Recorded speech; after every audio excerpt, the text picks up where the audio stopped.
Olá, meus alunos, tudo bem? Eu sou o professor Newton Mello, de Biologia. E o nosso tema da aula de hoje é a origem da vida.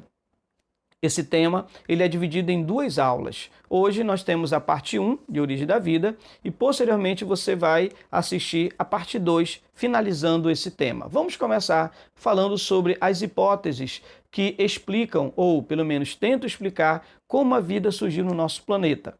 Nós temos então três hipóteses. O criacionismo, ou origem por criação divina, que considera que todos os seres vivos, dos mais simples aos mais complexos, são criados por Deus. Temos também a origem extraterrestre, ou panspermia cósmica, que considera que o primeiro ser vivo não teria surgido aqui, mas teria chegado ao nosso planeta de carona em meteoros e meteoritos e teria encontrado em nosso planeta condições ideais para evoluir e formar toda a biodiversidade que nós temos hoje no nosso planeta. A última hipótese, a mais definida pelos cientistas, é a origem por evolução química. Segundo essa teoria, substâncias químicas presentes na Terra primitiva há bilhões de anos teriam então sofrido reações. Essas reações foram culminando com a formação de um organismo simples, de um protobionte, do primeiro ser vivo extremamente simples, a primeira célula, que a partir daí, também através de evolução, ou seja, de mutação e seleção natural, teria dado origem a toda a biodiversidade que temos hoje em nosso planeta. Bem, o criacionismo, como eu já falei, considera que todos os seres vivos foram criados por um ato divino, por um ser superior. E propõe também que não só Deus criou todos os seres vivos que existem no planeta, mas também todo o universo, a Terra como um todo, tudo teria sido criado por Deus. É uma teoria que não se pode nem comprovar, nem refutar. Por quê? Porque a ciência, ela trabalha, na verdade, com coisas concretas, E Deus é sobrenatural. Deus é um ser que, na verdade, não pode ser nem comprovado e nem descartado. Então, essa é a teoria do criacionismo. O criacionismo ele foi defendido por Linneu e Cuvier, que foram cientistas importantes na biologia. Linneu criou a frase assim para explicar o criacionismo: as espécies são tantas quantas saíram das mãos do Criador. Já Cuvier diz: as espécies atuais já existiam desde a criação do mundo. Bem, posteriormente nós temos a teoria da panspermia. Pan quer dizer tudo. Essa teoria leva em consideração que existiria vida em qualquer parte do universo, qualquer parte do cosmos. Pan quer dizer todo, então existe vida em todo o universo. E essa vida teria chegado aqui ao nosso planeta a partir de meteoritos, e esse organismo simples teria então evoluído e formado todos os seres vivos, ok? Os primeiros seres vivos então teriam vindo do espaço, não explica, na verdade, de onde especificamente esse ser vivo viria, apenas transfere esse problema literalmente para o espaço. Nós temos como defensores os cientistas William Thomson e o principal defensor, que foi o químico Arrhenius. Bem, agora a teoria mais aceita pelos cientistas é a teoria do evolucionismo, que tenta explicar o mecanismo que proporcionou a imensa variedade, a imensa biodiversidade dos seres vivos. Então, o que diz o evolucionismo? Primeiro, que os seres vivos são passíveis de mudanças e, portanto, podem sofrer alterações tanto na sua morfologia quanto na sua fisiologia, ou seja, na sua forma e na sua função com o passar do tempo. Considera também que as espécies atualmente conhecidas originaram-se de outras pré-existentes. A linha evolutiva, então, se desenvolve no sentido de tornar as espécies cada vez mais aprimoradas e adaptadas no decorrer do processo de ajustamento e sobrevivência às condições existentes de um determinado ambiente. Ou seja, o ambiente está em constante mudança. E, para se adaptar a essas mudanças, as espécies elas vão sofrendo alterações com o passar do tempo. Bem, nós temos aqui a teoria da abiogênese e a teoria da biogênese. A quer dizer sem, bio quer dizer vida. Gênese quer dizer origem. A teoria da abiogênese sugere, então, que os seres vivos, bio, vida, teriam origem, gênese, origem, de seres não vivos, né? Ou seja, a vida poderia surgir da matéria inanimada, por isso a biogênese. Ser vivo originando-se de seres não vivos, né? E aí existiram defensores como o próprio Aristóteles, esse filósofo muito conhecido antes de Cristo, já defendia a teoria da biogênese, John Needham e Willmott. Esses cientistas então defendiam que determinadas substâncias teriam uma força vital e essa força vital seria capaz de, em determinadas condições, sofrerem reações químicas e, a partir dessas reações, formariam formas de vida. Quer dizer, para eles, os seres vivos poderiam vir de outros seres vivos, mas também poderiam vir da vida inanimada. Então, eles achavam, por exemplo, que os sapos poderiam vir não só da reprodução entre eles, mas também poderia surgir da lama. Pássaros poderiam surgir das folhas secas, né? O Willmott, ele cria, inclusive, uma fórmula para formar ratos. Segundo ele, em 21 dias ele conseguiria obter ratos. Vamos já falar, né, dessa fórmula. Já a teoria da biogênese, bio-vida, ou seja, seres vivos originam-se só de seres vivos, de um outro ser vivo pré-existente. Essa é a teoria, logicamente, mais correta e é a defendida hoje por todos os cientistas.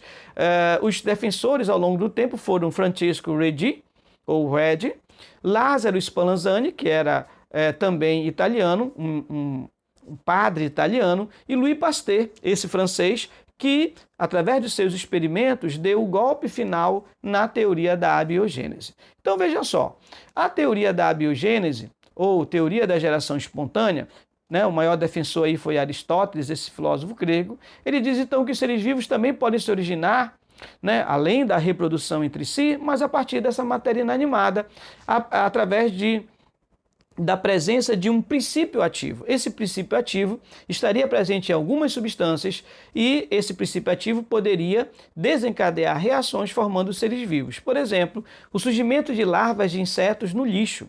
Realmente, se você deixa o lixo, né, em contato com o ar, né, vão aparecer larvas. Mas eles achavam que era o lixo que formava essas larvas. Nós sabemos que não. As moscas são atraídas pelo lixo, as moscas depositam os seus ovos nesse lixo e esses ovos eclodem formando essas larvas. Mas, para esses defensores, né, da geração espontânea, eles acreditavam que era o próprio lixo que tinha esse princípio ativo capaz de formar essas larvas, né? O surgimento de girinos nas lagoas. A lama do lago ele pode se transformar em girino. A receita de Willmott. Ele diz que, colocando-se no ambiente grãos de trigo, uma camisa suada, né, e misturando isso aí, deixando num local calmo, escuro, em 3 semanas vão surgir ratos. Ora, lógico, onde existe lixo, onde existe alimento, os ratos são atraídos, né? Mas, para Willmott, esses ratos teriam surgido, né, iriam surgir, na verdade, da camisa suada junto com alguns germes de trigo, ok? Bem, aqui você observa, né, essa imagem fazendo a contraposição entre a abiogênese, mostrando aí a lama formando sapos, né, a camisa suja com trigo formando ratos, e à direita você observa, né, seres vivos formando seres vivos, né, ou seja, falando da teoria da biogênese. Bem, a teoria da biogênese, como nós já comentamos, defende que os seres vivos se originam sempre de outros seres vivos através do processo reprodutivo. Redi, ou Redi, esse italiano, no século XVII, ele dá um primeiro golpe na teoria da abiogênese, fazendo um experimento que era o seguinte, um experimento relativamente simples. A carne em putrefação dá origem às moscas, ou seria, na verdade, as moscas que depositam os ovos nessa carne e aí sim os ovos dão origem a essas larvas. Redi, então, ele pega 2 frascos de vidro. Em um frasco, nos 2 frascos ele coloca pedaços de carne e peixe, aqui dá para ver melhor nessa imagem, né? E a partir daí ele tem, né, um frasco fechado, ele coloca uma tela na abertura desse frasco e no outro ele deixa aberto. O que ele observa? Aquele frasco onde o peixe e a carne mantiveram-se distantes das moscas, apodreceu, mas não surgiu nenhuma larva, não surgiu larva nenhuma. Já naquele frasco aberto, as moscas entravam e saíam, depositaram os seus ovos e esses ovos eclodiram formando as larvas. Ou seja, ele prova que essas larvas, elas não têm origem da carne em putrefação, mas sim das moscas que depositaram os seus ovos. Então, esse foi o primeiro duro golpe da biogênese sobre a abiogênese. Porém, houve a descoberta, né, dos micro-organismos. Tá? Então, com a descoberta dos micro-organismos, né, com a criação de microscópios capazes de observar a presença de micro-organismos como bactérias e fungos, houve o ressurgimento da teoria da abiogênese. Needham, por exemplo, ele fez o seguinte teste.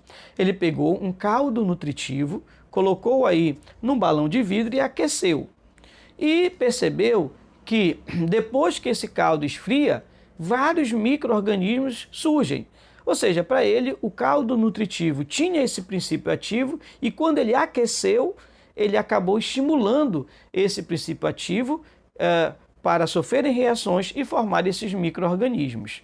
Bem, na verdade, Spallanzani, que foi um médico, né, na verdade um padre, ele achava que não, que os micro-organismos eles não estavam vindo desse caldo nutritivo, mas sim vinha da própria atmosfera. Veja que no experimento de Needham ele deixou o frasco aberto.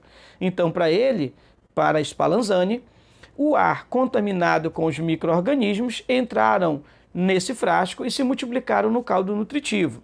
E aí ele fez o seguinte experimento, ele pegou um caldo nutritivo, colocou uma rolha e ferveu.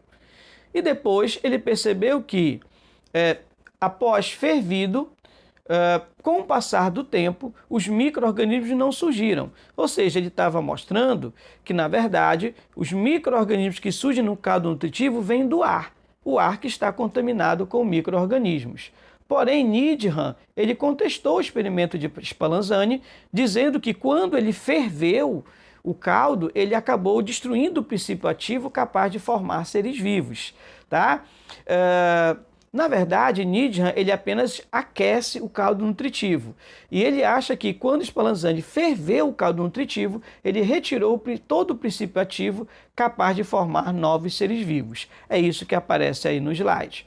Bem, e aí nós temos o golpe final na teoria da abiogênese, que foi dado por esse cara aí, Louis Pasteur, em 1860. O que ele fez? Ele acreditava, né, que caldos nutritivos não formam nenhum micro-organismo, mas ele percebeu que a própria atmosfera ela está sempre contaminada de micro-organismos. Então ele fez o seguinte experimento, ele colocou um caldo nutritivo em um balão de vidro, ele aqueceu esse balão de vidro e, ao aquecer esse balão de vidro, ele foi entortando o gargalo do balão de vidro, formando os famosos balões com pescoço de cisne. Né? Então você vê que o gargalo desse recipiente ele foi contorcido por Pasteur. Ele ferve, né? E a partir da fervura, ele deixa, na verdade, esse líquido esfriar. E com o passar dos meses, esse líquido continua estéril, nada surge aí. Então, o que Pasteur confirma? Que quando ele ferve, o vapor d'água sai por esse tubo, né, em forma de pescoço de cisne, e gotículas de água ficam nas curvas. O ar ele entra por esse pescoço de cisne, por essa dobra, mas os micro-organismos que estão no ar acabam ficando retidos nessas curvas onde as gotículas de água ficaram. Ou seja, o ar que chega a entrar em contato com o líquido, ou seja, o caldo nutritivo, ele chega estéril. O caldo nutritivo esterilizado, porque ele foi fervido, e o ar entrando em contato com esse caldo também estéril, automaticamente, com o passar de meses, nada surgiu aí nesse caldo nutritivo. Bem, o formato do tubo contorcido, chamado pescoço de cisne, e as gotículas de água nas dobras do filtro dificultam o acesso dos micro-organismos com o caldo nutritivo. Né? Então, Pasteur ele derrubou definitivamente a abiogênese, provando que os micróbios vêm do ar. né, através desse frasco com pescoço de cisne. Pasteur que também cria o método de esterilização de materiais, conhecido hoje como pasteurização, né? Bem, observamos aí mais uma vez o experimento de Pasteur. Ele coloca o caldo nutritivo, depois ele aquece o gargalo desse vidro, formando dobras nesse gargalo, o famoso, né, o balão com pescoço de cisne. E aí aquece esse caldo nutritivo, o vapor sai e as gotas de água ficam nas curvas.